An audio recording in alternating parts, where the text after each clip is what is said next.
November ತಿಂಗಳು ರಾಜ್ಯ ರಾಜಕಾರಣದಲ್ಲಿ ದೊಡ್ಡದೊಂದು ಸಂಚಲನಕ್ಕೆ ಕಾರಣವಾಗಲಿದೆ. ಅದರಲ್ಲೂ ಸಿಎಂ ಡಿಸಿಎಂ ದೆಹಲಿಗೆ ಹಾರಲಿದ್ದು ಉಭಯ ನಾಯಕರು ಕುರ್ಚಿಗಾಗಿ ರಣತಂತ್ರವನ್ನ ಹೆಣೆಯಲಿದ್ದಾರೆ.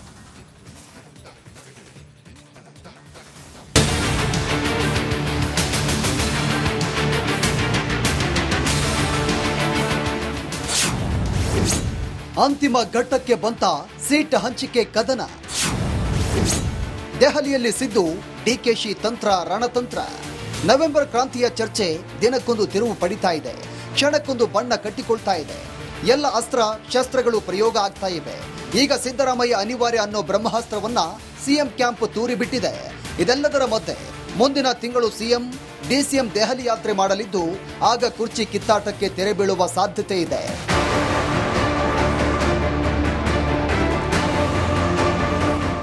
ಶಾಸಕರ ಬಲ, ಸಿದ್ದರಾಮಯ್ಯ ಮಾಸ್ ಲೀಡರ್, 5 ವರ್ಷ ನಾನೇ ಸಿಎಂ, ಸಂಪುಟ ಪುನಾರಚನೆ, ಅಹಿಂದ ಉತ್ತರಾಧಿಕಾರಿ, ಈ ಎಲ್ಲ ಸದ್ದಿನ ಮಧ್ಯೆ ಸಿಎಂ ಸಿದ್ದರಾಮಯ್ಯ ಡಿಸಿಎಂ ಡಿಕೆ ಶಿವಕುಮಾರ್ ದೆಹಲಿ ಪಯಣಕ್ಕೆ ಸಜ್ಜಾಗಿದ್ದಾರೆ.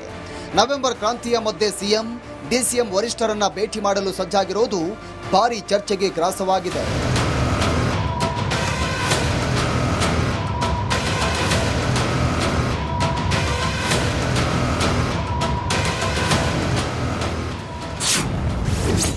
ಸಿಎಂಗೂ ಮೊದಲೇ ಡಿಸಿಎಂ ದೆಹಲಿ ಯಾತ್ರೆ.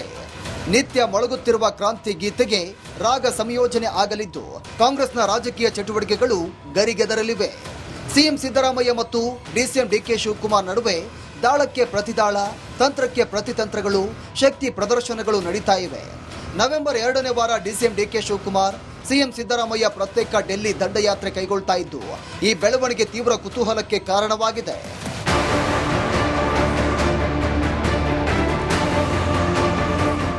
ಆದರೆ ಪವರ್ ಶೇರಿಂಗ್ಗೆ ಟಕ್ಕರ್ ಕೊಡಲು ಸಿಎಂ ಪುನಾರಚನೆ ದಾಳ. ಸಿದ್ದರಾಮಯ್ಯಗೂ ಮೊದಲೇ ಡಿಸಿಎಂ ಡಿಕೆಶಿ ಡೆಲ್ಲಿ ದಂಡಯಾತ್ರೆ ಕೈಗೊಳ್ತಾರೆ. ಸಿದ್ದು ಹೈಕಮಾಂಡ್ ಭೇಟಿಗೂ ಮೊದಲೇ ದೆಹಲಿಯಲ್ಲಿ ತಂತ್ರಗಾರಿಕೆ ಮಾಡಲಿದ್ದು ಮೊನ್ನೆಯಷ್ಟೇ ಏಕಾಂಗಿಯಾಗಿ ಒಂದು ರೌಂಡ್ ದೆಹಲಿಗೆ ಹೋಗಿ ಬಂದಿದ್ದಾರೆ. ನವೆಂಬರ್ 11, 12ರಂದು ರಾಹುಲ್ ಭೇಟಿಗೆ ಡಿಕೆಶಿ ಟೈಮ್ ಕೇಳಿದ್ದಾರೆ. ಸಿದ್ದರಾಮಯ್ಯಗೂ 3 ದಿನ ಮೊದಲೇ ಡೆಲ್ಲಿಯಲ್ಲಿ ವಾಸ್ತವ್ಯವನ್ನ ಹೂಡಲಿದ್ದಾರೆ. ಅತ್ತ ಸಿದ್ದರಾಮಯ್ಯ ನವೆಂಬರ್ 14ರಿಂದ 3 ದಿನಗಳ ಕಾಲ ದೆಹಲಿ ಪ್ರವಾಸ ಕೈಗೊಳ್ತಾರೆ. ಕಪಿಲ್ ಸಿಬಲ್ ಪುಸ್ತಕ ಬಿಡುಗಡೆ ನೆಪದಲ್ಲಿ ಸಿದ್ದು ದೆಹಲಿಗೆ ಹೋಗ್ತಾರೆ. ಹೈಕಮಾಂಡ್ ನಾಯಕರ ಭೇಟಿಗೂ ಸಿಎಂ ಪ್ಲಾನ್ ಮಾಡಿದ್ದಾರೆ. ಡೆಲ್ಲಿಯಲ್ಲಿದ್ದು ಡಿಸಿಎಂ ಅಧಿಕಾರ ಹಂಚಿಕೆಗೆ ಪಟ್ಟು ಹಿಡಿದ್ರೆ ಪವರ್ ಶೇರಿಂಗ್ಗೆ ಟಕ್ಕರ್ ಕೊಡಲು ಸಿಎಂ ಸಂಪುಟ ಪುನಾರಚನೆ ದಾಳ ಹೂಡಿದ್ದಾರೆ. ಮುಖ್ಯಮಂತ್ರಿಗಳು ಹೇಳಿಕೆ ನೋಡಿ, ಮುಖ್ಯಮಂತ್ರಿಗಳು ಸಿದ್ದರಾಮಯ್ಯವ್ರು ಏನು ಹೇಳ್ತಾ ಇದ್ರು, 5 ವರ್ಷಗಳ ಕಾಲ ನಾನೇ ಮುಖ್ಯಮಂತ್ರಿ ಅಂತ ಹೇಳಿದ್ರು. ನಿನ್ನೆ ದಿನ ಏನು ಹೇಳಿದ್ದಾರೆ, ಹೈಕಮಾಂಡ್ ಆಶೀರ್ವಾದ ಮಾಡಿದ್ರೆ 5 ವರ್ಷ ನಾನು ಕಂಪ್ಲೀಟ್ ಮಾಡ್ತೀನಿ ಅಂತ ಹೇಳ್ತಾ ಇದ್ದಾರೆ.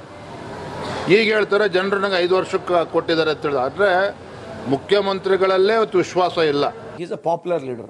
ಅನಿವಾರ್ಯತೆ ಅಂದ ತಕ್ಷಣ ಯಾವ ದೃಷ್ಟಿಯಿಂದ ಹೇಳ್ತೀವಿ ಅಂದ್ರೆ ಈಸ್ ನಮ್ಮ ಫೇಸ್ ಆಫ್ ಕಾಂಗ್ರೆಸ್. ಅವರು ನಮ್ಮ face of ideology of Congress ಇರೋದನ್ನ ಆ ದೃಷ್ಟಿಯಿಂದ ಹೇಳ್ತಕ್ಕಂಥದ್ದು. See nobody is going to be there forever in politics, ನಮಗೆ ಗುರ್ತೈತೆ. But as long as is there definitely ಅವ್ರು ನಮ್ಗೆ ಬೇಕೇ ಬೇಕು. ನಾ ಹೇಳದಲ್ರಿ, ಮಲ್ಲಿಕಾರ್ಜುನ ಖರ್ಗೆ ಅವ್ರ ಪಾಪ ನನ್ನ ಜೀವನದಾಗ 1 ದಿವಸ ಮುಖ್ಯಮಂತ್ರಿ ಆಗ್ಬೇಕಂತ ಕೂತ್ಬಿಟ್ಟ. ಅವರೇ ಆಗ್ತಾರೆ. ನೀವು ನೋಡ್ತೀರಿ, ಡಿ ಕೆ ಶಿವಕುಮಾರ್ ಬೇಡ, ಸತೀಶ್ ಜಾರಕಿಹೊಳಿ ಬೇಡ, ಖರ್ಗೆ ಅವ್ರನ್ನ ಮಾಡೋದು ಲೆಕ್ಕಕ್ಕೆ ಬರ್ತದೆ. ಖರ್ಗೆ ಅವ್ರು ಆಗ್ತಾರೆ.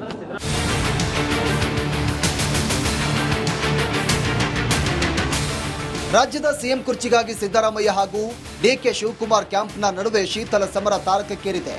ಅಧಿಕಾರ ಹಂಚಿಕೆ ಕಿಡಿ ಈಗ ಜ್ವಾಲೆಯಾಗಿ ಮಾರ್ಪಟ್ಟಿದೆ. ರಾಷ್ಟ್ರ ರಾಜಧಾನಿ ಡೆಲ್ಲಿಗೂ ವ್ಯಾಪಿಸಿ ಬಿಟ್ಟಿದೆ. ಸಿಎಂ ಸಿದ್ದರಾಮಯ್ಯ ಮತ್ತು ಡಿಸಿಎಂ ಡಿಕೆ ಶಿವಕುಮಾರ್ ನಡುವಿನ ಅಧಿಕಾರ ಸಮರಕ್ಕೆ ಸದ್ಯ ಅಂತಿಮ ಘಟ್ಟಕ್ಕೆ ಬಂದಿದ್ದು ಹೈಕಮಾಂಡ್ ಬರೆಯುವ ಕ್ಲೈಮ್ಯಾಕ್ಸ್ ಏನು ಅನ್ನೋದೇ ಸಸ್ಪೆನ್ಸ್ ಆಗಿದೆ. Bureau report, republic Kannada. November ತಿಂಗಳು ರಾಜ್ಯ ರಾಜಕಾರಣದಲ್ಲಿ ದೊಡ್ಡದೊಂದು ಸಂಚಲನಕ್ಕೆ ಕಾರಣವಾಗಲಿದೆ. ಅದರಲ್ಲೂ ಸಿಎಂ ಡಿಸಿಎಂ ದೆಹಲಿಗೆ ಹಾರಲಿದ್ದು ಉಭಯ ನಾಯಕರು ಕುರ್ಚಿಗಾಗಿ ರಣತಂತ್ರವನ್ನ ಹೆಣೆಯಲಿದ್ದಾರೆ.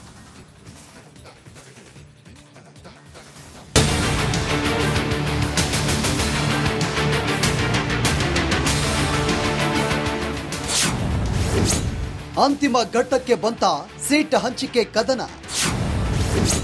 ದೆಹಲಿಯಲ್ಲಿ ಸಿದ್ದು ಡಿಕೆಶಿ ರಣತಂತ್ರ. ನವೆಂಬರ್ ಕ್ರಾಂತಿಯ ಚರ್ಚೆ ದಿನಕ್ಕೊಂದು ತಿರುವು ಪಡಿತಾ ಇದೆ. ಕ್ಷಣಕ್ಕೊಂದು ಬಣ್ಣ ಕಟ್ಟಿಕೊಳ್ತಾ ಇದೆ. ಎಲ್ಲ ಅಸ್ತ್ರ ಶಸ್ತ್ರಗಳು ಪ್ರಯೋಗ ಆಗ್ತಾ ಇವೆ. ಈಗ ಸಿದ್ದರಾಮಯ್ಯ ಅನಿವಾರ್ಯ ಅನ್ನೋ ಬ್ರಹ್ಮಾಸ್ತ್ರವನ್ನ ಸಿಎಂ ಕ್ಯಾಂಪ್ ತೂರಿ ಬಿಟ್ಟಿದೆ. ಇದೆಲ್ಲದರ ಮಧ್ಯೆ ಮುಂದಿನ ತಿಂಗಳು ಸಿಎಂ ಡಿಸಿಎಂ ದೆಹಲಿ ಯಾತ್ರೆ ಮಾಡಲಿದ್ದು ಆಗ ಕುರ್ಚಿ ಕಿತ್ತಾಟಕ್ಕೆ ತೆರೆ ಬೀಳುವ ಸಾಧ್ಯತೆ ಇದೆ.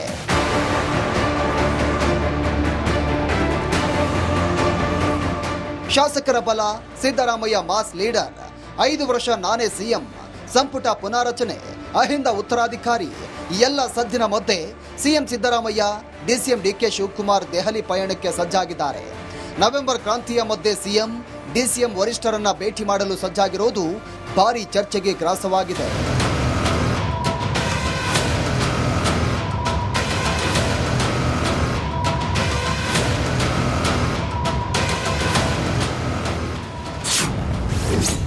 ಸಿಎಂಗೂ ಮೊದಲೇ ಡಿಸಿಎಂ ದೆಹಲಿ ಯಾತ್ರೆ. ನಿತ್ಯ ಮೊಳಗುತ್ತಿರುವ ಕ್ರಾಂತಿ ಗೀತೆಗೆ ರಾಗ ಸಂಯೋಜನೆ ಆಗಲಿದ್ದು ಕಾಂಗ್ರೆಸ್ನ ರಾಜಕೀಯ ಚಟುವಟಿಕೆಗಳು ಗರಿಗೆದರಲಿವೆ. ಸಿಎಂ ಸಿದ್ದರಾಮಯ್ಯ ಮತ್ತು ಡಿಸಿಎಂ ಡಿಕೆ ಶಿವಕುಮಾರ್ ನಡುವೆ ದಾಳಕ್ಕೆ ಪ್ರತಿದಾಳ, ತಂತ್ರಕ್ಕೆ ಪ್ರತಿತಂತ್ರಗಳು, ಶಕ್ತಿ ಪ್ರದರ್ಶನಗಳು ನಡೀತಾ ಇವೆ. ನವೆಂಬರ್ 2ನೇ ವಾರ ಡಿಸಿಎಂ ಡಿಕೆ ಶಿವಕುಮಾರ್, ಸಿಎಂ ಸಿದ್ದರಾಮಯ್ಯ ಪ್ರತ್ಯೇಕ ಡೆಲ್ಲಿ ದಂಡಯಾತ್ರೆ ಕೈಗೊಳ್ತಾ ಇದ್ದು ಈ ಬೆಳವಣಿಗೆ ತೀವ್ರ ಕುತೂಹಲಕ್ಕೆ ಕಾರಣವಾಗಿದೆ.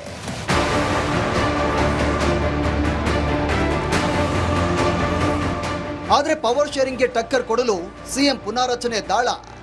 ಸಿದ್ದರಾಮಯ್ಯಗೂ ಮೊದಲೇ ಡಿಸಿಎಂ ಡಿಕೆಶಿ ಡೆಲ್ಲಿ ದಂಡಯಾತ್ರೆ ಕೈಗೊಳ್ತಾರೆ. ಸಿದ್ದು ಹೈಕಮಾಂಡ್ ಭೇಟಿಗೂ ಮೊದಲೇ ದೆಹಲಿಯಲ್ಲಿ ತಂತ್ರಗಾರಿಕೆ ಮಾಡಲಿದ್ದು ಮೊನ್ನೆಯಷ್ಟೇ ಏಕಾಂಗಿಯಾಗಿ ಒಂದು ರೌಂಡ್ ದೆಹಲಿಗೆ ಹೋಗಿ ಬಂದಿದ್ದಾರೆ. ನವೆಂಬರ್ 11, 12ರಂದು ರಾಹುಲ್ ಭೇಟಿಗೆ ಡಿಕೆಶಿ ಟೈಮ್ ಕೇಳಿದ್ದಾರೆ. ಸಿದ್ದರಾಮಯ್ಯಗೂ 3 ದಿನ ಮೊದಲೇ ಡೆಲ್ಲಿಯಲ್ಲಿ ವಾಸ್ತವ್ಯವನ್ನ ಹೂಡಲಿದ್ದಾರೆ. ಅತ್ತ ಸಿದ್ದರಾಮಯ್ಯ ನವೆಂಬರ್ 14ರಿಂದ 3 ದಿನಗಳ ಕಾಲ ದೆಹಲಿ ಪ್ರವಾಸ ಕೈಗೊಳ್ತಾರೆ. ಕಪಿಲ್ ಸಿಬಲ್ ಪುಸ್ತಕ ಬಿಡುಗಡೆ ನೆಪದಲ್ಲಿ ಸಿದ್ದು ದೆಹಲಿಗೆ ಹೋಗ್ತಾರೆ. ಹೈಕಮಾಂಡ್ ನಾಯಕರ ಭೇಟಿಗೂ ಸಿಎಂ ಪ್ಲಾನ್ ಮಾಡಿದ್ದಾರೆ. ಡೆಲ್ಲಿಯಲ್ಲಿದ್ದು ಡಿಸಿಎಂ ಅಧಿಕಾರ ಹಂಚಿಕೆಗೆ ಪಟ್ಟು ಹಿಡಿದ್ರೆ ಪವರ್ ಶೇರಿಂಗ್ಗೆ ಟಕ್ಕರ್ ಕೊಡಲು ಸಿಎಂ ಸಂಪುಟ ಪುನಾರಚನೆ ದಾಳ ಹೂಡಿದ್ದಾರೆ. ಮುಖ್ಯಮಂತ್ರಿಗಳು ಹೇಳಿಕೆ ನೋಡಿ, ಮುಖ್ಯಮಂತ್ರಿಗಳು ಸಿದ್ದರಾಮಯ್ಯವ್ರು ಏನು ಹೇಳ್ತಾ ಇದ್ರು, 5 ವರ್ಷಗಳ ಕಾಲ ನಾನೇ ಮುಖ್ಯಮಂತ್ರಿ ಅಂತ ಹೇಳಿದ್ರು. ನಿನ್ನೆ ದಿನ ಏನು ಹೇಳಿದ್ದಾರೆ, ಹೈಕಮಾಂಡ್ ಆಶೀರ್ವಾದ ಮಾಡಿದ್ರೆ 5 ವರ್ಷ ನಾನು ಕಂಪ್ಲೀಟ್ ಮಾಡ್ತೀನಿ ಅಂತ ಹೇಳ್ತಾ ಇದ್ದಾರೆ. ಈಗ ಹೇಳ್ತಾರೆ ಜನರು ನಂಗೆ 5 ವರ್ಷಕ್ಕೆ ಕೊಟ್ಟಿದ್ದಾರೆ ಅಂತ ಹೇಳಿದ್ರೆ, ಆದರೆ ಮುಖ್ಯಮಂತ್ರಿಗಳಲ್ಲೇ ವಿಶ್ವಾಸ ಇಲ್ಲ. Is a popular leader. ಅನಿವಾರ್ಯತೆ ಅಂದ ತಕ್ಷಣ ಯಾವ ದೃಷ್ಟಿಯಿಂದ ಹೇಳ್ತೀವಿ ಅಂದ್ರೆ ನಮ್ಮ ಫೇಸ್ ಆಫ್ ಕಾಂಗ್ರೆಸ್ ಅವರು, ನಮ್ಮ face of ideology of Congress ಇರೋದನ್ನ ಆ ದೃಷ್ಟಿಯಿಂದ ಹೇಳ್ತಕ್ಕಂಥದ್ದು. See nobody is going to be there forever in politics, ನಮಗೆ ಗುರ್ತೈತೆ. But as long as is there, definitely ಅವ್ರು ನಮ್ಗೆ ಬೇಕೇ ಬೇಕು. ನಾ ಹೇಳದಲ್ರಿ, ಮಲ್ಲಿಕಾರ್ಜುನ ಖರ್ಗೆ ಅವ್ರ ಪಾಪ ನನ್ನ ಜೀವನದಾಗ 1 ದಿವಸ ಮುಖ್ಯಮಂತ್ರಿ ಆಗ್ಬೇಕಂತ ಕೂತ್ಬಿಟ್ಟ. ಅವರೇ ಆಗ್ತಾರೆ, ನೀವು ನೋಡ್ತೀರಿ. ಡಿ ಕೆ ಶಿವಕುಮಾರ್ ಬೇಡ, ಸತೀಶ್ ಜಾರಕಿಹೊಳಿ ಬೇಡ, ಖರ್ಗೆ ಅವ್ರನ್ನ ಮಾಡೋದು ಲೆಕ್ಕಕ್ಕೆ ಬರ್ತದೆ. ಖರ್ಗೆ ಅವ್ರು ಆಗ್ತಾರೆ.